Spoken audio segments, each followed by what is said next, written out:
سلامونه هایلایټ ته ښه راغلی زه سفري ستانکزی یم. نن سهار د کابل د 5مې ناحیې په کمپنۍ بازار کې یو لوی اور لګېدلی و. د راپورونو په اساس اور د لاسي توکو او لیلامۍ په مارکېټ کې لګېدلی و. د مرګ ژوبلې یا احتمالي زیان په اړه کوم راپور نشته. په خپل رسنیو د دې اور ګڼې ویډیوګانې خپرې شوې دي. امریکا ته د 12 هېوادونو د اتباعو د سفر د بندیز په اړه د ولسمشر ډانلډ ټرمپ فرمان سره له دوشنبې نافذیږي. ټرمپ د دغه فرمان هدف له بهرنیو ترهګرو د امریکا محافظت یاد کړی. افغانستان، ایران، میانمار، چاد، کانګو جمهوریت، اوستوایي ګینه، اریتریا، هایټي، لیبیا، سومالیا، سودان او یمن په دغه سفري بندیز کې شامل دي. خو د امریکا د دایمي استوګنې یا ګرین کارت درلودونکي او هغه کسان چې د مخې د امریکا ویزې ترلاسه کړي وي له بندیزونو معاف دي.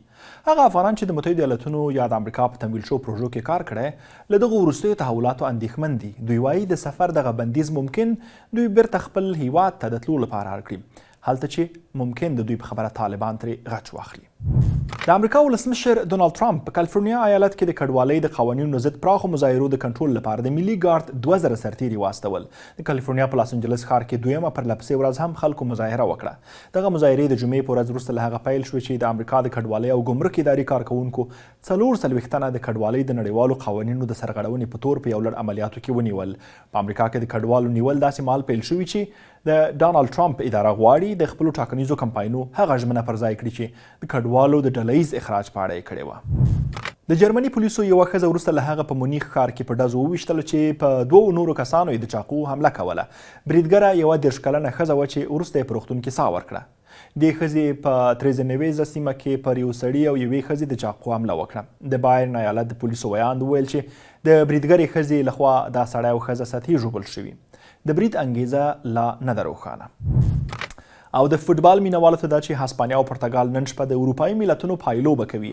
د فوټبال دغه په زړه پورې لوبه د افغانستان په وخت د شپې 11 بجې پیلیږي. تر لوبې مخکې ګڼو خلکو د فوټبال له وتلي ستوري کریسټیانو رونالدو سره د ځوان او تکړه لوبغاړي لامین یامال د مخ کېدو په اړه څرګندونې او مقایسې کړي. خو رونالدو وایي خلک باید پر لامین فشار رانه وړي او پرېږدي چې خپل فوټبال وکړي. El niño está haciendo las cosas muy bien. دا هلک ډیر ښه لوبیږي. داسې کلب کې دی چې ډیره مرسته ورسره کوي. ملي ټیم کې هم ډیر کومک ورسره کیږي. نو پرېږدئ چې دا ځوان پرمختګ وکړي. ډیر فشار مه پرې راوړئ. Dejarle tranquilo, crecer a su manera, crecer con tranquilidad. فرانسه او جرمني به هم د 3م مقام لپاره سره مخ شي.